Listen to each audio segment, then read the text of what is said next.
This is the 19th annual RoboSub competition. Over those nearly 2 decades, students' approach to hardware, software, and design has evolved with new technology and experience. Here are some of the latest trends in RoboSub technology.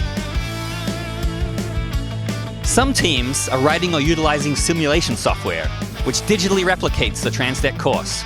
This is especially important for teams who don't have year-round access to testing pools. Software iterations for like the logic stuff we can all test in the simulator, and then it's just matching up, does it actually move that far, etc. And then we can take advantage of the small amount of pool time that we have. We also tried to actually have our simulation stack, so the same software that we simulate in is the software that runs on the competition vehicles. That way we can go back through and replay a run, find out which ideas worked, which ideas didn't, and try and iterate on those. The use of 3D printing is a trend that keeps getting stronger. This year, we've seen both structural and pressure components being printed, and teams are even manufacturing parts on site for the first time. We ended up using our 3D printing for end caps, which actually generally isn't a nice approach because 3D printing is very porous, it doesn't hold water very well, and generally if you stick something on the end of an end cap, put it under pressure, it's going to bleed through the plastic. And so we have an actual epoxy core as well as an epoxy face actually faces the water. This year we brought a 3D printer because we have a need to make parts or modify parts on the go, and the 3D printer gives us the capability to do that. For the more expensive pieces of hardware, students sometimes find ways to make their own. But as some parts become commercially available at a reasonable cost, teams then opt for purchase over production.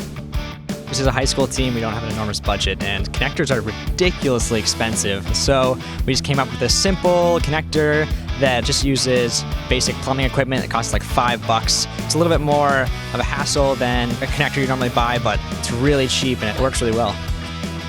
Some of the things that we're seeing is people moving away from building their own thrusters, and we think this is a really good thing because they're commercially available thrusters that are really affordable and efficient and make it easier for the teams to start tackling some of the harder problems. We bought the Blue Robotics thrusters because they were a good price, and yeah, they save you time. They're efficient. They're good for the price point.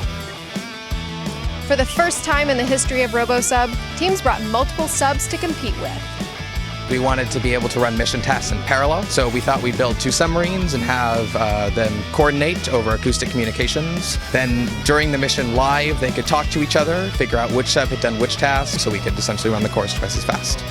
So this year we brought 2 subs because when we arrived, our new sub wasn't quite finished yet, so we brought the old sub mostly as spare parts, but then 5 of the thrusters failed on our new sub once we did have it completed, so we've had to resort to the old sub for the competition.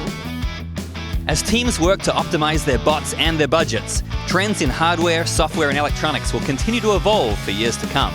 With ingenuity like we've seen here, we're excited to see where these teams go. To find out more about these trends, go to robonation.org.